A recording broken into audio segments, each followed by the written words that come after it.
Olá, olá, boa tarde. Boa tarde, mais um dia de live. Hoje a gente vai falar sobre partilha de bens. O dia todo é dedicado a esse tema da partilha de bens. A gente já começou de manhã com o ABC da partilha e agora a gente vai trazer alguns desafios da partilha. Hoje a gente vai contar com a colaboração de uma profissional da advocacia colaborativa, a Graziela Thompson, e o profissional de finanças Caco Santos. Eu vou chamar aqui eles para entrarem na live. Sejam bem-vindos, bem-vindas, chamando aí todo mundo que possa ter interesse nesse tema, no tema que realmente toca não só a emoção, né, mas toca também o bolso. É um tema difícil por isso. Deixa eu chamar aqui. Pá, já chamei a Grazi. Agora eu vou chamar o Caco. Boa tarde. Oi, boa tarde. Olá, boa tarde, Rose. Oi, Grazi. Olá, olá. Boa tarde, boa tarde. Que alegria estar aqui com vocês para tratar de um tema tão delicado, né? É muito delicado, né? Falar de bem, né? Tem aquela brincadeirinha sem graça, né? Meu bem para cá, meus bens para lá, né? Exato. É bem isso mesmo. Porque, assim, a gente pode até começar pensando assim, falando do tabu que é tratar de dinheiro, né? E aí eu vou convidar agora o Caco para se apresentar. Ele que é o homem do dinheiro, gente.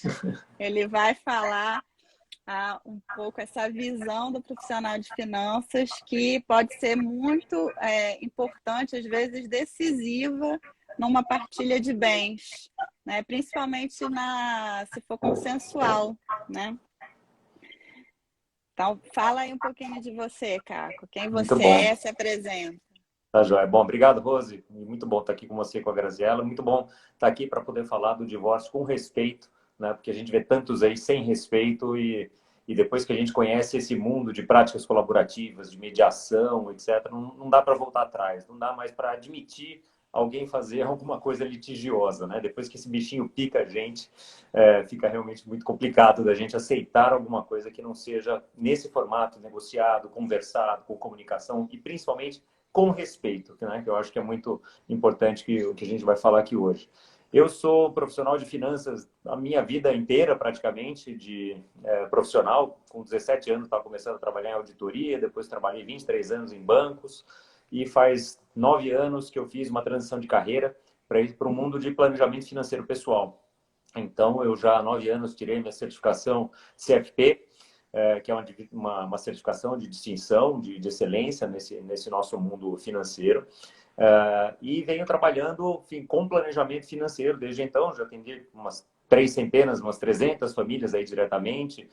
Supervisiono um time, né, coordeno um time na minha empresa de planejamento financeiro aqui, onde eu sou sócio, com mais 50 profissionais. Então, são alguns milhares de famílias aí sendo atendidos sempre.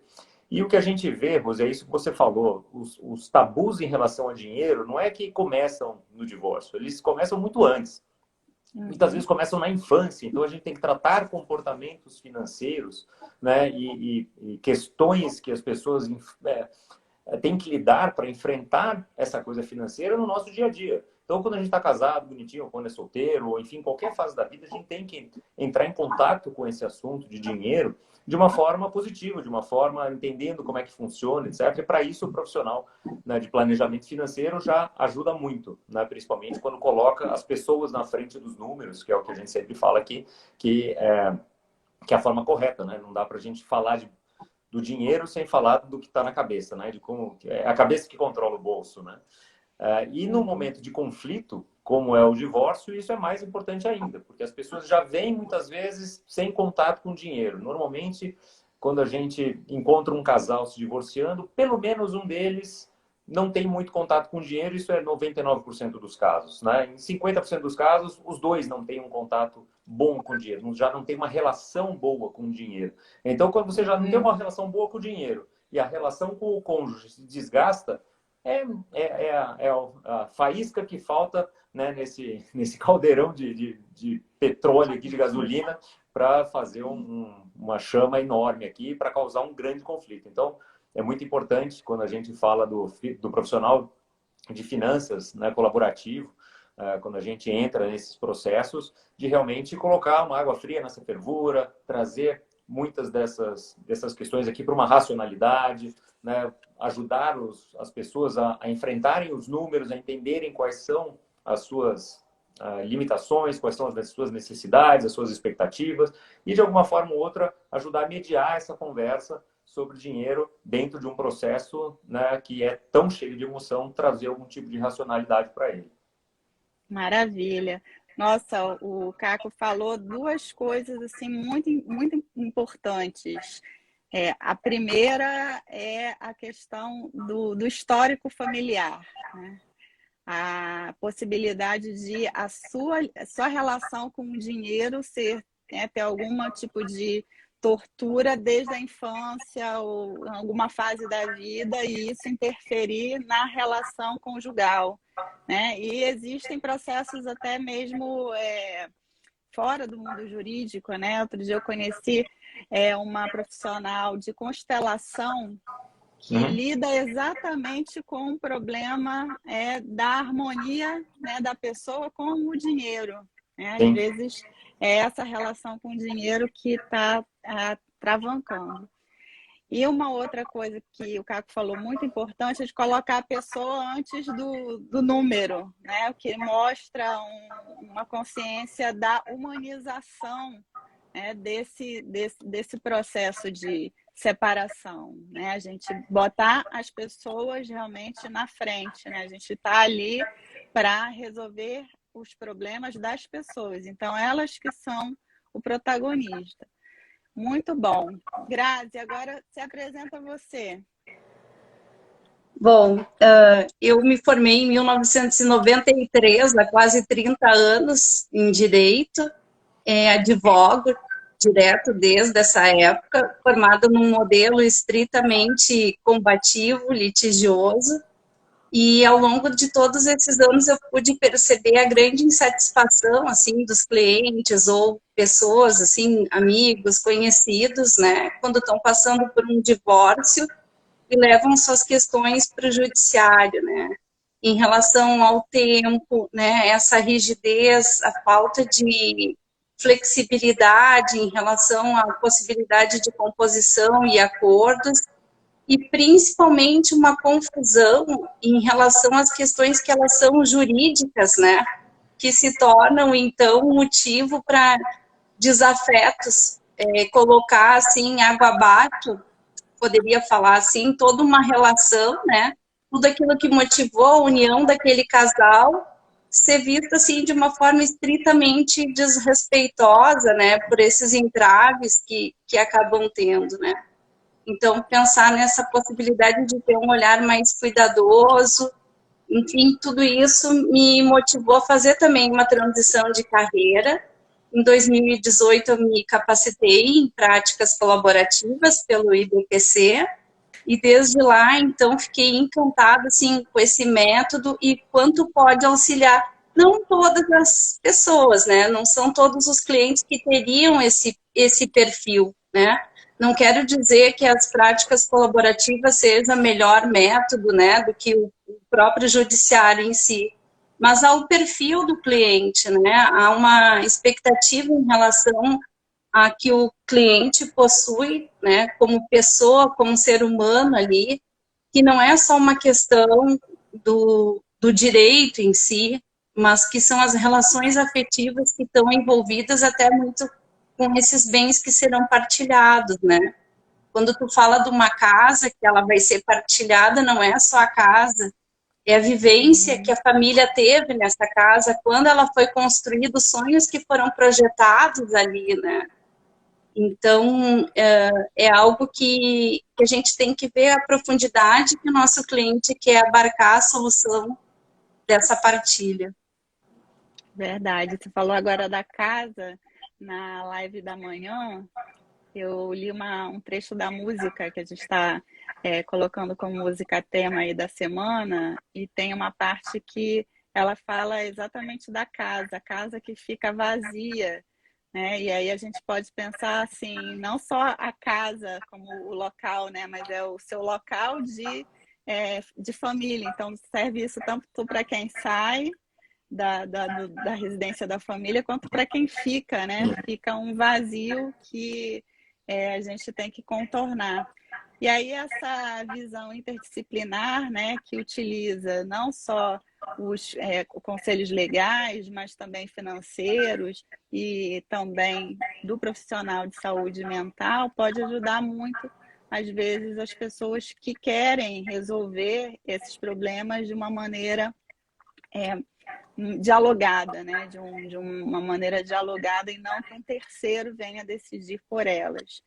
E aí a gente viu, pessoal, alguns desafios, né? A live de 13 horas, a live do meio do dia aqui na Semana do Divórcio com Respeito, procura trazer alguns desafios do tema do dia, né? Então, os desafios da partilha de bens. A gente já falou de um desafio muito grande, que é o tabu, talvez seja, né? Se esse desafio fosse enfrentado, talvez os demais fossem bem mais simples, né? Porque aí você faria esse planejamento financeiro não quando está no momento da crise, e sim de uma maneira preventiva, né? Já tomando decisões conscientes. O que você acha disso?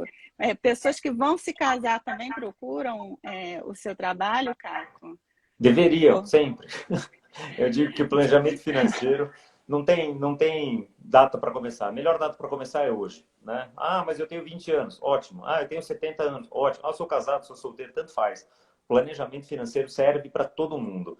E principalmente para um casal que vai se casar, né? Porque tem tantas coisas financeiras que deveriam ser conversadas antes do casamento, né? Quantas pessoas conscientemente acabam falando de regime de bens antes do casamento, né? Poucas, assim. Acaba sendo quando tem uma diferença muito grande de patrimônio, normalmente um dos lados traz isso à tona. Quando nenhum dos dois tem quando nada... tem uma empresa familiar, né? Quando tem uma empresa familiar, né? Quando tem tem alguma filhos situação... do casamento anterior. Exato. Então, quando tem alguma experiência anterior, tal, né? Então, o segundo casamento, normalmente, tem essa preocupação, né? Mas no primeiro, muitas vezes, não. E deveria ter.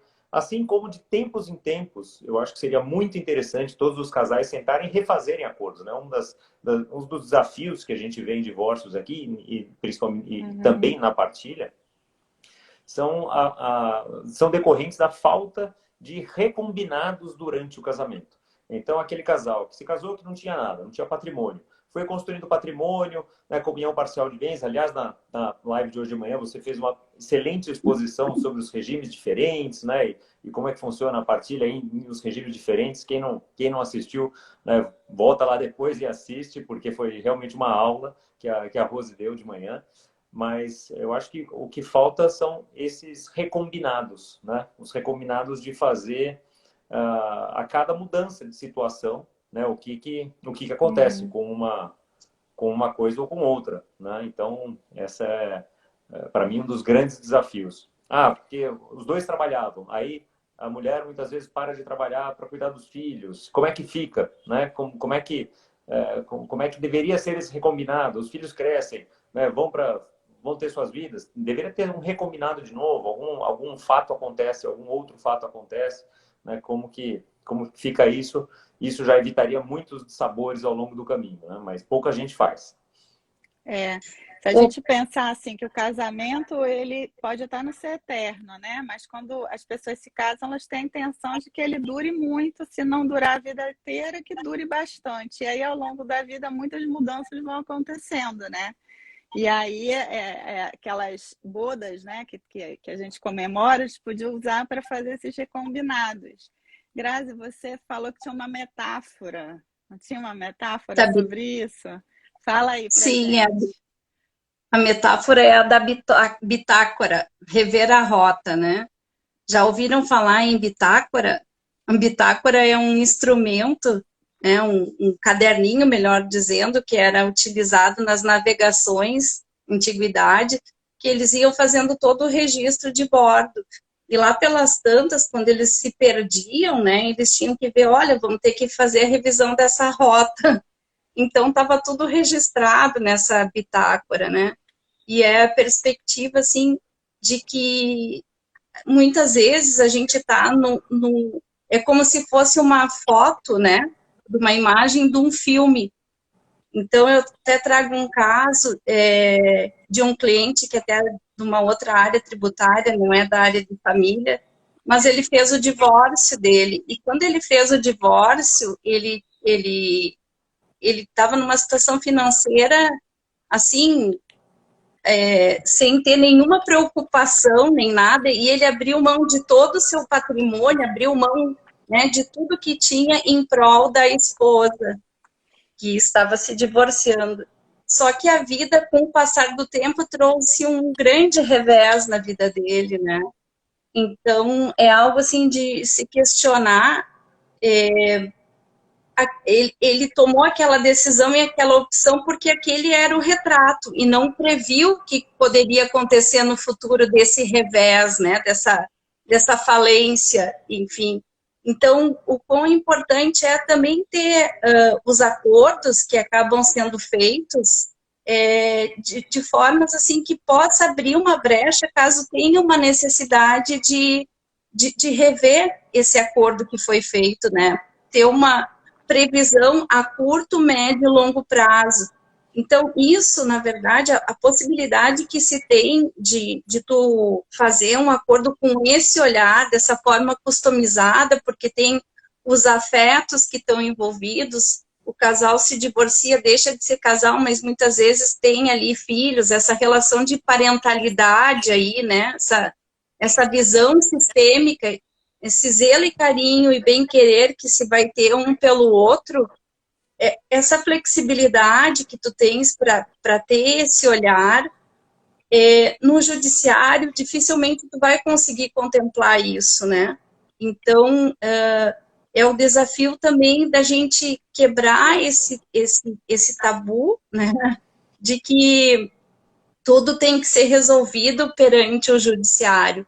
É a busca de que se tomem protagonismo das suas próprias vidas, se responsabilizem pelas suas escolhas, né, pelos seus acordos.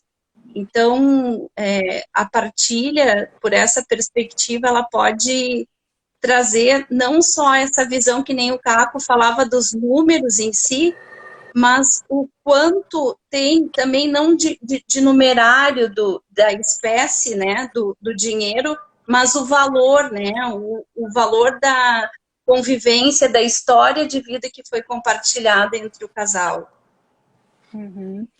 Você falou agora do valor, eu lembrei de uma cliente que comentou assim, que quando foi fazer a partilha dos bens móveis que guarneciam o imóvel, né, a casa do conjugal, ela não olhou muito assim o valor econômico do bem. O que ela olhou? O que aquele bem representava para ela? Então, eu gosto desse, eu gosto daquele, eu gosto daquele outro, e foi pegando meio que aleatoriamente, né, para fazer aquela partilha. E não, como foi consensual, né, isso não, e o bem móvel, que não tem o registro e tudo mais, isso foi possível. Caco, você está ouvindo a gente? Você consegue falar? Que acho que a sua câmera que está parada. Acho que minha câmera está parada, mas eu estou por aqui. Ah, tá ótimo, só para saber. Ouvindo então, a tudo. gente pode começar a falar dos desafios que a gente enfrenta com essa questão de ser a partilha levada para o judiciário ou fazer a partilha de modo consensual, uma comparação aqui. Tem várias situações que a gente listou aqui para comentar. A primeira é na hipótese do regime da comunhão parcial de bens, quando é 50% para cada um, independentemente da contribuição que cada cônjuge dá para esse resultado patrimonial, a questão até mesmo moral, né, do esforço comum, né, para aquisição desse bem. Como é que é entendido isso, Grazi, pelo direito, essa ideia do esforço comum?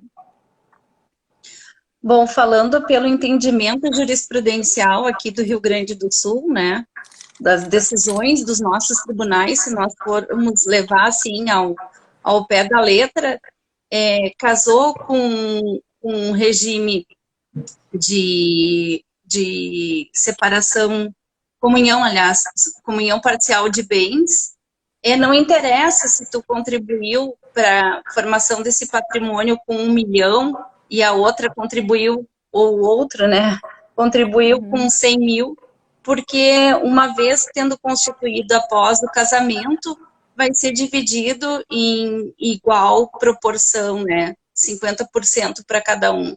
Já num processo colaborativo, é um trabalho sobre essa questão, assim, de fato, o que foi efetivamente a contribuição de um, ou o que foi a contribuição de outro, né? Tu podes ter trabalhar de uma outra forma, né? Não ficar preso a essa visão, a esse entendimento jurisprudencial. Tu tem uma autonomia da vontade e uma margem para fazer a negociação aí, né? Atendendo o real interesse do casal divorciando, né? Porque às vezes, apesar de ter o direito a 50%, o exercício desse direito não representa o interesse que aquela família tem em relação a um bem específico, né? E aí fica mais viabilizar isso dentro de uma estrutura extrajudicial, né? E com essa visão também de finanças, que para compor, né, o patrimônio e pensar não só naquele momento em que está sendo feito o acordo, que acho que esse é um grande desafio, né, que as pessoas têm, porque há uma incerteza sobre o futuro para todo mundo, também, né? Para todo mundo existe essa incerteza. Então, você decide com base no retrato de hoje, não com base no retrato do futuro, né? E aí, se esse retrato no futuro muda, aí a situação pode não ter o efeito que inicialmente era esperado, né? No judiciário, uma partilha para você modificar, só se fosse um caso de anulação, teria que ser um procedimento mais voltado para isso. Mas dentro de uma estrutura extrajudicial, a gente pode ter acordos que possam ter uma validade temporal, né? Não sei se essa seria a melhor expressão, mas que a gente possa pensar mais a curto, a médio e a longo prazo, né? Sim, de forma customizada, né? A alfaiataria do direito, poderíamos assim dizer, né? Uhum. E uma outra questão também que eu acho que é super importante é que quando tu faz extrajudicialmente, tu não tens assim aquele risco em relação à quebra do sigilo bancário. Então, o sigilo bancário é algo assim que pode trazer assim prejuízos, né? Não só para um dos divorciandos, mas para ambos os divorciandos. E às vezes tu tem questões mais complexas ainda, que vão envolver que dentro daquela partilha de bens tem cotas societárias de empresas, né? O Brasil é um país que tem, assim, a maioria das nossas empresas são empresas constituídas por famílias, né? Então, nesse caso, gera uma complexidade que vai ficar uma discussão dentro do segmento do judiciário, e até que tu tenha uma decisão sobre isso, essa tensão, Rose, que tu falava antes, vai acirrando cada vez mais um conflito, né? Então, essa expectativa, assim, a falta do controle dessa tomada de decisão. E também pensar que dentro dessa divisão patrimonial não é tudo ou nada, né? Então, sair desse radicalismo e pensar assim, tá, e como é que nós vamos poder ter benefícios mútuos em relação a essa divisão patrimonial? Então, ter uma perspectiva dialógica e mais construtiva, né? Falo de novo dessa autorresponsabilização. E também trago a questão, assim, que tu falou, que é super importante, porque às vezes até o próprio casal não sabe como é que vai fazer, né? Então, tu contar com um profissional da área de finanças que tem essa formação colaborativa, que não é que está defendendo exclusivamente né, do divorciando, enfim, tu tens a possibilidade de ter um apoio, e quão importante é tu ter esse apoio, que é um apoio especializado, dependendo da complexidade que tem, assim, as questões patrimoniais que estão envolvidas, para que essa solução, né, ela possa ser mais assertiva, né, ser tomada também num espaço de segurança e sem medo, porque muitas vezes essa insegurança, esse conflito todo e a falta de respeito e discussão é o não saber, né? É não conhecer, são as conjecturações futuras e do que vai acontecer no futuro. E a questão é, como as pessoas não se preparam para casar, elas também não estão preparadas na hora de partilhar, né? Então, essa falta de informação realmente traz um prejuízo grande para as pessoas, porque elas, no momento do casamento, né, você está preocupado com outras coisas, há um momento de festa, de celebração, e aí isso é como se você colocasse por debaixo do tapete, né? E aí, no momento da separação, aquela poeira explodiu, tá pela casa toda e você tem que dar um jeito naquilo. E aí a gente vai procurar quem? A gente vai procurar o Caco. Por quê? Porque a gente sabe que com a separação as famílias empobrecem.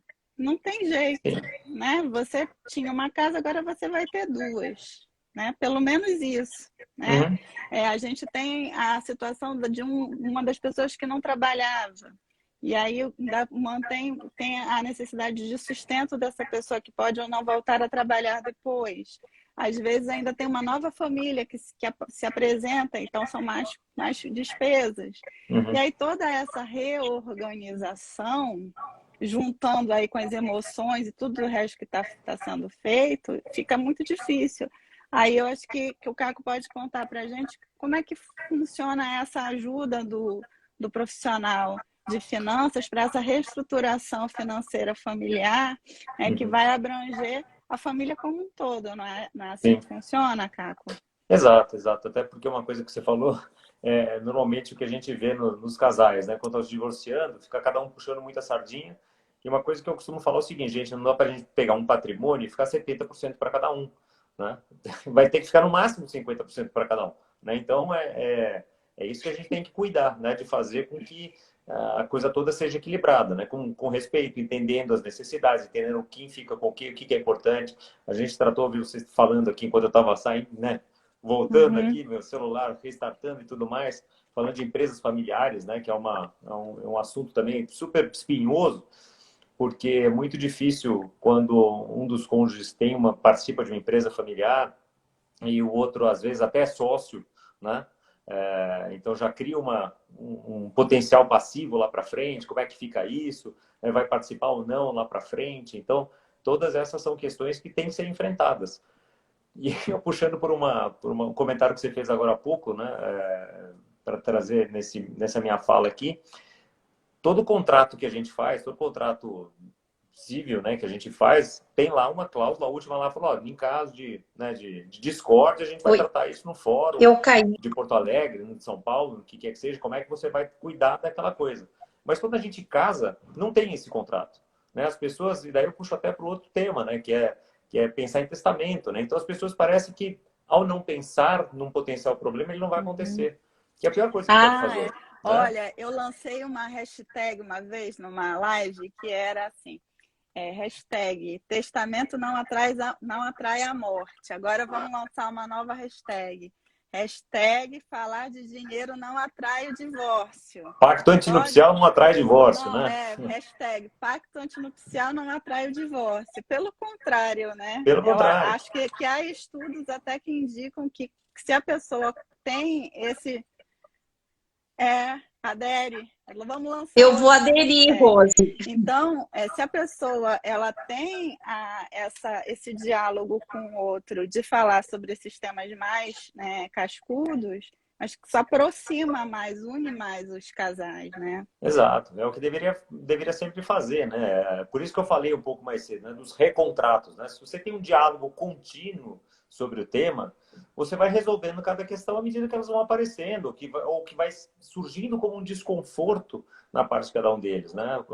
Muitos casais acabam não tendo esse diálogo, essa comunicação, né, tão aberta, né, principalmente em relação a dinheiro, que é um tabu, não só dinheiro, mas a patrimônio de uma forma geral, né? Então, quando vai fazendo como sabe, né? E tudo vai dar certo, então a gente não precisa pensar nisso, né? Mas quando entra algum outro fator e vem um divórcio e precisa ser resolvido, vai resolver o calor da emoção, é o pior momento, né? A pior forma de fazer é com toda a emoção envolvida num assunto que parece que são só números, mas que não são, né? Tem todas as emoções, né? Ali, puxa, aquela casa não é a casa, como você falou mais cedo, é a casa onde tem uma história, a casa onde uma família foi montada, né? Aquela empresa, aquela obra de arte, né? Aquele dinheiro no banco, o que quer que seja, tem uma história por trás, né? Tem emoções por trás, tem A primeira sentimentos coisa que a atrelados ali que pessoa tem que ser faz cuidado. quando separa é tentar mudar um pouco a decoração, né, da casa, porque Sim. para poder espelhar que ali é uma nova história vai ser construída, porque o tempo todo você olhando para aquele espaço e se lembrando, né, é sofrido, né? Por mais que, mesmo para quem toma a decisão do Sim. divórcio, é sofrido para todo mundo. Agora vamos falar de um assunto bem difícil, que são as dívidas. Esqueci até de falar isso na live de manhã, que as dívidas também se comunicam, né? As dívidas são do casal. Então, quando você vai partilhar, você partilha o bônus e o ônus também, né? Exato. Como é que fica isso dentro do seu contexto financeiro, Caco? Tratar as dívidas, porque muitas vezes até que a gente pensou o seguinte, que você vai elencar as dívidas, né? O fato é que a gente não vive como se estivesse pensando em se separar, né? Então, Mas para mim tá muito é o seu, intercortada Grazi. aqui Agora o meu estabilizou, pelo menos. O seu agora voltou. Eu acho que agora o seu tá. voltou. Que bom. Pois é. Que bom que nós estamos entre três aqui, né? Ô, Rose, antes de entrar nas dívidas, eu só queria trazer uma consideração que eu fiquei pensando, né, a respeito do que tu falaste antes. Quando tu tem um divórcio, esse padrão que era da família unida, né, aquisitivo, desse poder econômico, ele acaba sendo dividido, é como se houvesse uma perda patrimonial ou um empobrecimento, né? Mas isso tudo. Travou, Grazi. Agora eu fiquei curioso, o que ela ia falar. Também quero saber.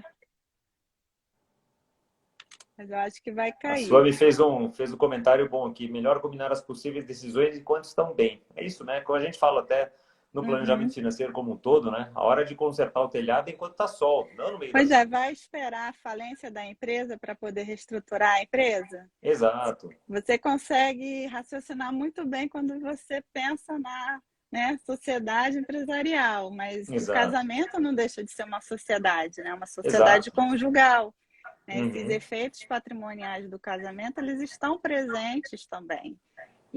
Mas as pessoas, às vezes, não querem enfrentar isso, né? Porque acho que o grande tabu é pensar que se estiver falando de bens e de como vai dividir, você já está pensando em se separar. Né? É como se não fosse uma coisa importante que fosse alvo de tanta briga na hora da separação.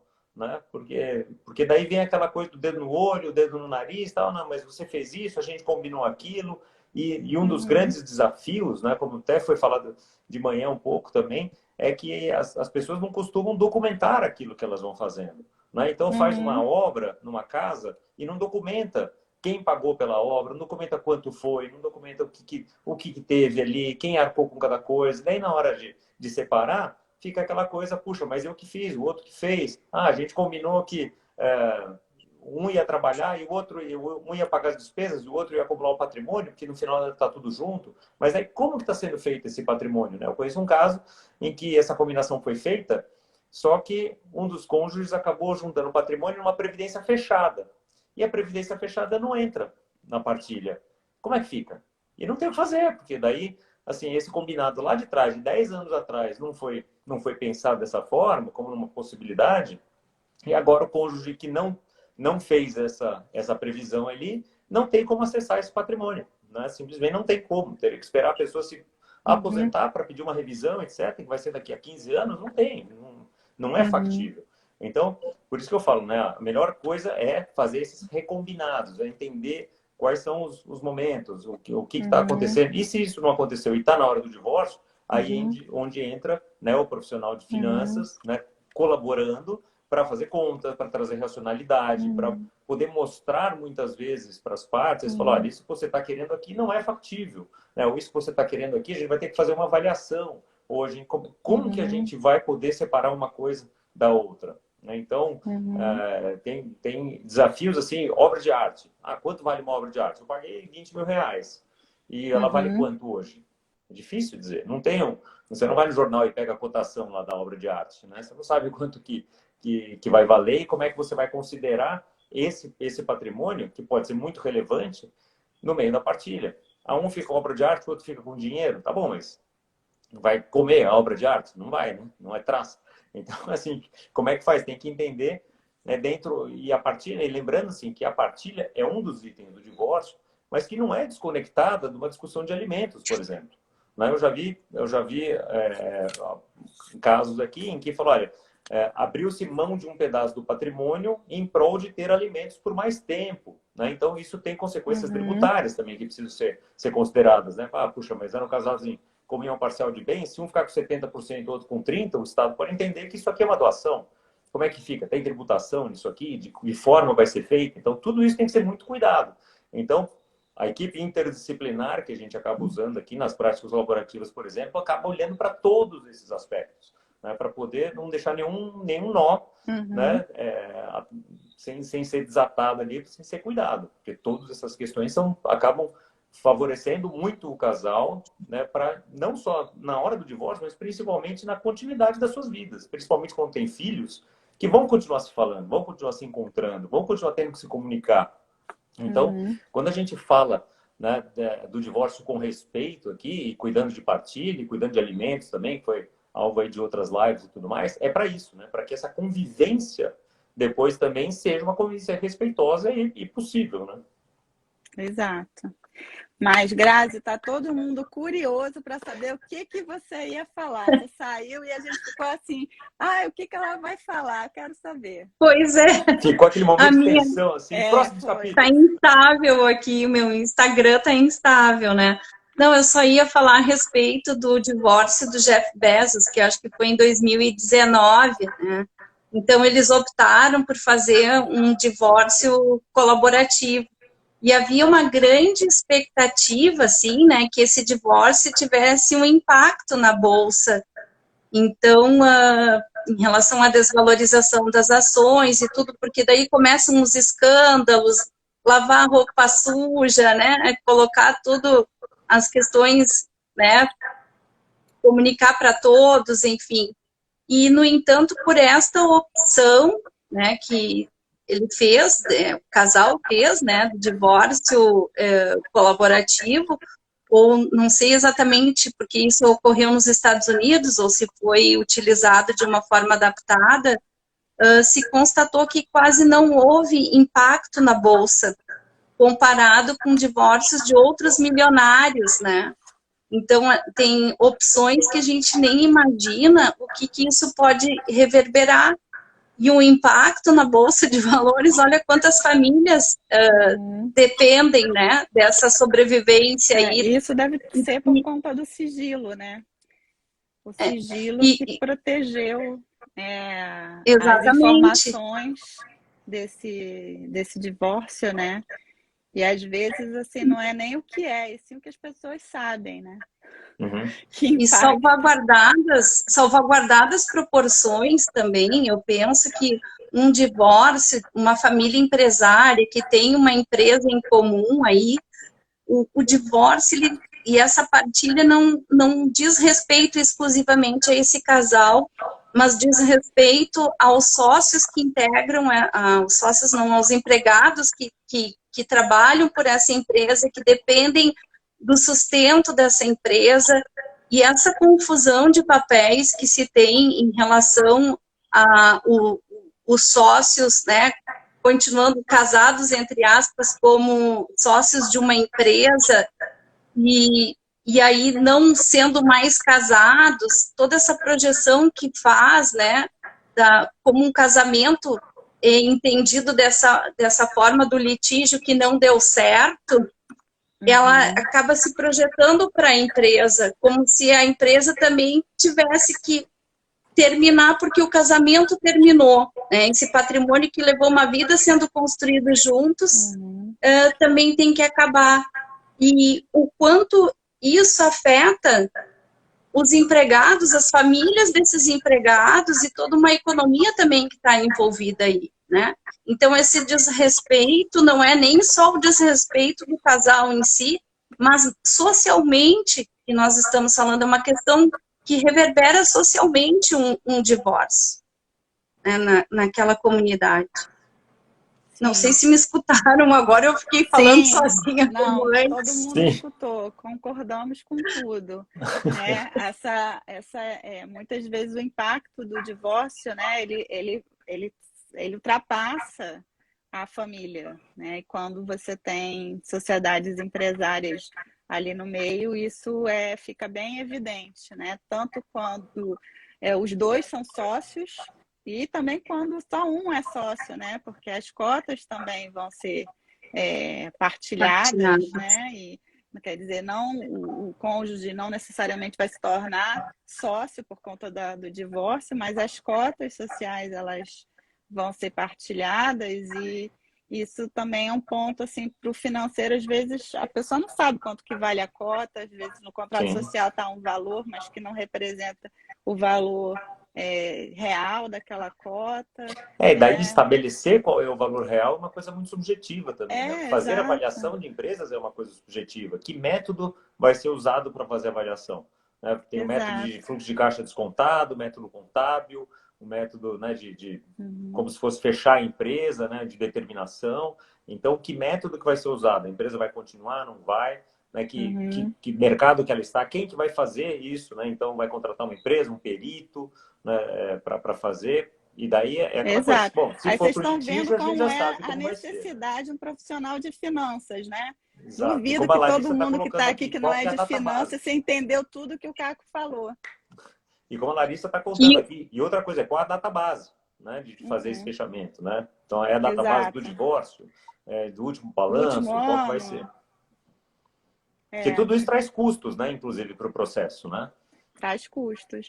Mas, assim, se a gente for fazer uma comparação entre um procedimento judicial e um extrajudicial, ainda que tenham os custos no extrajudicial, o judicial ele demanda um tempo tão longo que eu acho que o impacto na própria empresa, muitas vezes a empresa deve fechar. Eu não tenho números aqui para trazer, mas um processo que se arraste aí por 10, 15 anos... Então, isso que você está falando, Rose, é super importante, porque as pessoas muitas vezes falam de custos e pensam só no custo monetário, só quanto custa de dinheiro. E não ficam pensando quanto custa em tempo, qual é o custo emocional que está por trás disso tudo. Né? E quando a gente pensa o estresse, né? Isso vale muito também para inventários, né? Que as pessoas não se entendem em inventários, fica lá 10 anos discutindo o que acontece com o valor daquele ativo enquanto está acontecendo a discussão. Né? Às vezes é um imóvel que fica sem manutenção.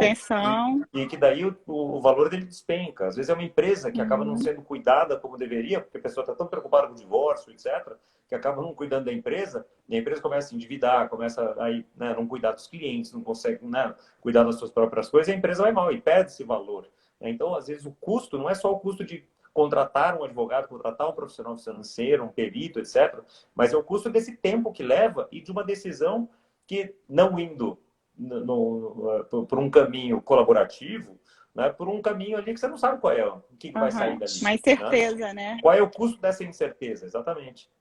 É uma incerteza, porque é uma decisão imposta. Quando você escolhe ir para o litígio, não necessariamente vai haver uma briga, né? Porque pode haver uma discordância e essa discordância impedir uma solução consensual, levar ao litígio. A gente vai ver até amanhã que é possível um litígio com respeito, né? Mas, apesar disso, a gente tem aí os fatores do litígio, né? E um deles é que a decisão é tomada por um terceiro e que não tem todo o conhecimento de causa dos fatos que estão ali sendo vivenciados. Se a gente pensar ainda no longo prazo, um processo que dure 10 anos, quantos juízes vão ter passado por aquela vara e quantos juízes vão ter olhado aquele processo? Quer dizer, eles não têm condição de ter o mesmo conhecimento da causa que as próprias pessoas que estão vivenciando aquela situação para poder resolver, né? E outra, daí daqui a 10 anos ele vai pegar informação de quando? De 3 anos antes, de 5 anos antes, para tomar uma decisão. Fica super complicado. Sem falar que o papel, né, quem escreve, redige a petição é o advogado, não é nem o cliente. Exato. Então, e também que mesmo que o advogado escreva, redija essa petição, nunca um papel terá condições de reproduzir, né, toda aquela carga, ou sentimento, ou a complexidade que está envolvida naquela questão. Sempre vai haver um reducionismo. E o próprio tempo, ou se torna até dessa sucessão de juízes a questão daquela brincadeira do telefone sem fio que a gente fazia, né? Só que nem é verbal e oral, é através da própria petição ali. Exato. Mas eu também estava pensando, enquanto vocês falavam, que às vezes tem questões que elas podem ser resolvidas, essa partilha, de uma forma através consensual, e o que não conseguir resolver dessa forma consensual se leva para uma discussão judicial, então. Mas ainda que respeitosamente. Se vai precisar que um terceiro diga que cabe a cada um, não se perca o respeito. Então, a gente pode pensar também em acordos que sejam parciais, extrajudicialmente, e questões que sejam mais relevantes levar à apreciação judicial, mas observando sempre a importância do respeito. Porque se tem 10 questões, às vezes resolve 8, né, de uma forma consensual, e só 2 vão para o litígio, né? Aí, mas 8 já estão resguardadas, né? Perfeito. Teve uma pergunta ali no chat, Caco, que perguntou se quem é esse profissional de finanças, se é um advogado, é um contador, quem é que pode ser esse profissional de finanças? Eu vi essa pergunta da Cíntia aí. Obrigado pela pergunta, Cíntia. Eu acho que é bem relevante isso. Normalmente não é advogado, temos raríssimas exceções, a colega Fernanda Gadotti, que está aqui também, mas que também é financeira, mas em geral são administradores, economistas, contadores ou planejadores financeiros, como eu, né, que tem uma formação diferente do direito. Então, até por isso que é tão importante ter a equipe interdisciplinar, né, porque a gente complementa competências, né, e habilidades aqui na equipe.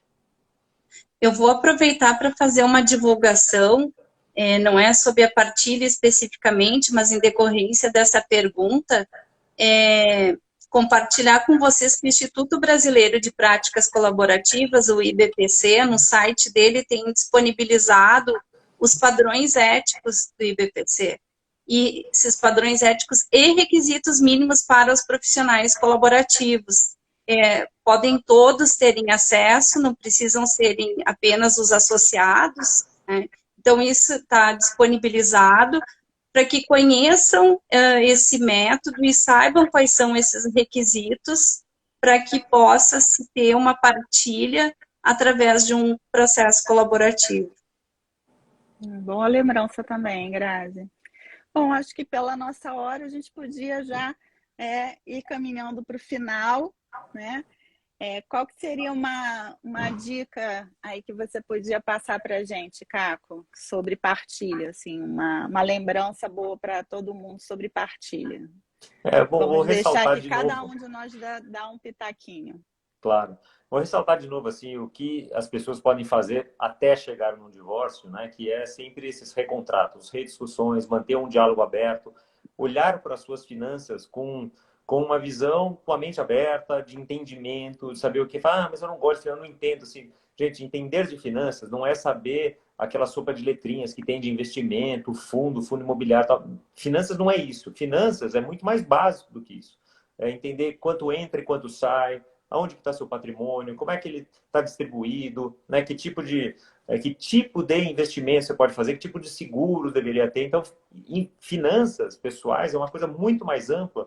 E quando a gente está num casal, está numa família, deve ser discutido assim como se discute a próxima viagem de férias, como se discute se vai comprar um apartamento ou não, né? Além da localização, etc. Como é que a gente vai pagar por esse apartamento? Como a gente vai financiar? Não vai? Vamos fazer os combinados, vamos refazer esses combinados, né, continuamente, né? Isso vai evitar muitos dissabores lá para frente.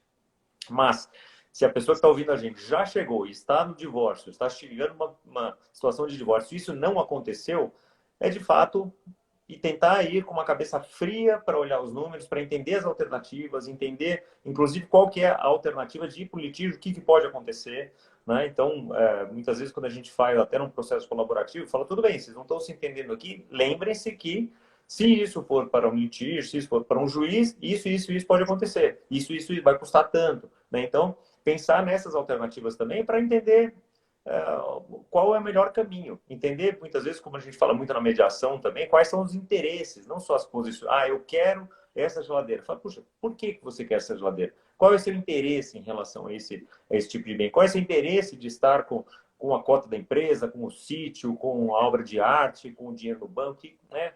Porque muitas vezes, entendendo os interesses, fica muito mais fácil de discutir quais os arranjos são possíveis para conseguir juntar o maior número de interesses possíveis. Alguns talvez sejam mais difíceis, mas como a Graça falou, né? Talvez a gente 50%, 60%, 80%, sei lá, das discussões se conseguirem, né, resolver dessa forma colaborativa, né, de construção de alternativas e de soluções, ficam menos coisas para serem discutidas depois. Então, a gente vai desatando cada nó, né, como a gente fala, né? O jeito mais fácil de comer um elefante é pedacinho em pedacinho.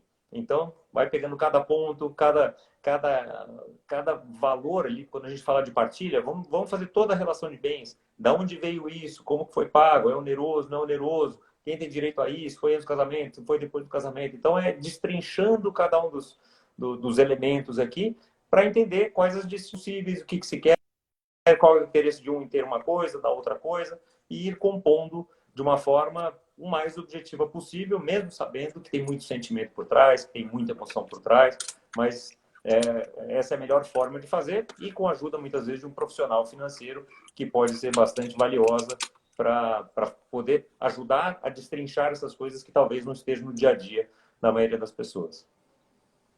Verdade. Poxa, obrigada pela sua dica, Grazi. Você quer deixar algum recadinho aí para quem está assistindo? Eu gostaria, assim, de deixar, né, que, como o Caco falou ali, é fundamental que haja o respeito, né, um diálogo respeitoso, que é através do diálogo que vai se ter a possibilidade de identificação dos interesses e não ficar presos às posições. Então, isso acho que é o fundamental, e que as decisões elas sejam tomadas num espaço de segurança e não por medo, porque o medo ele gera a reatividade, ele fomenta ainda mais o litígio.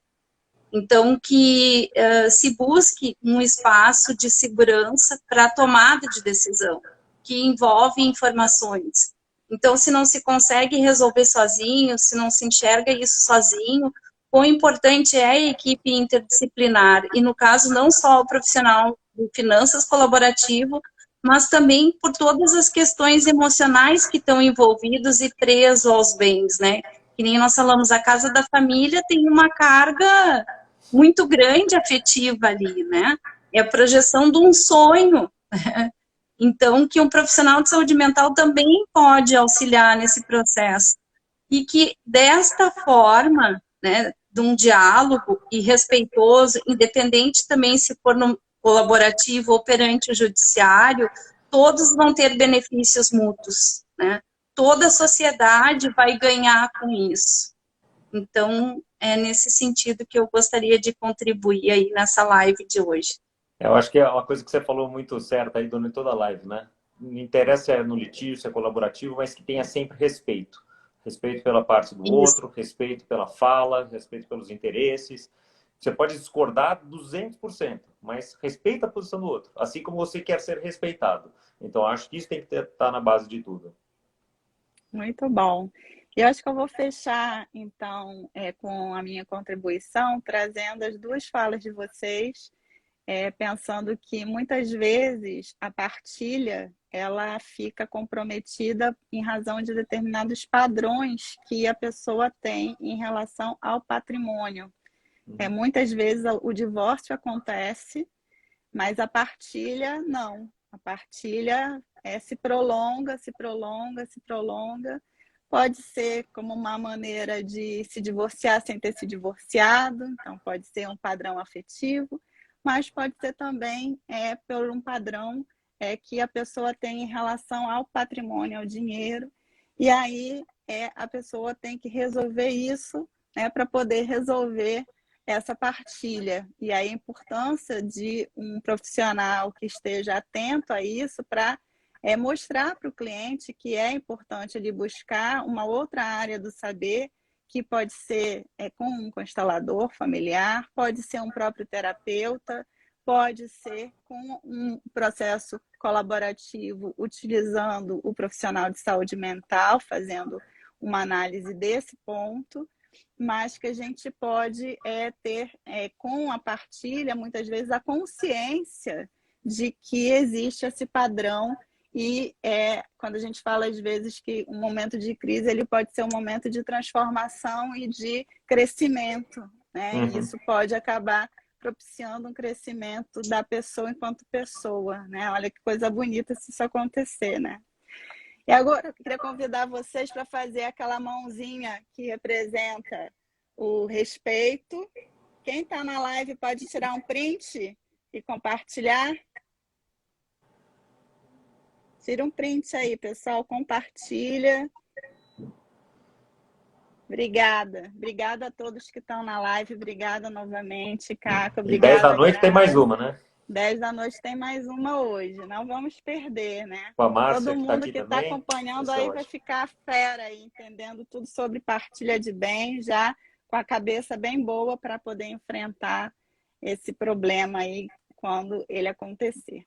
Muito bom. Obrigada, gente. Boa Obrigado a todo mundo. tarde para todos. Obrigada pela presença.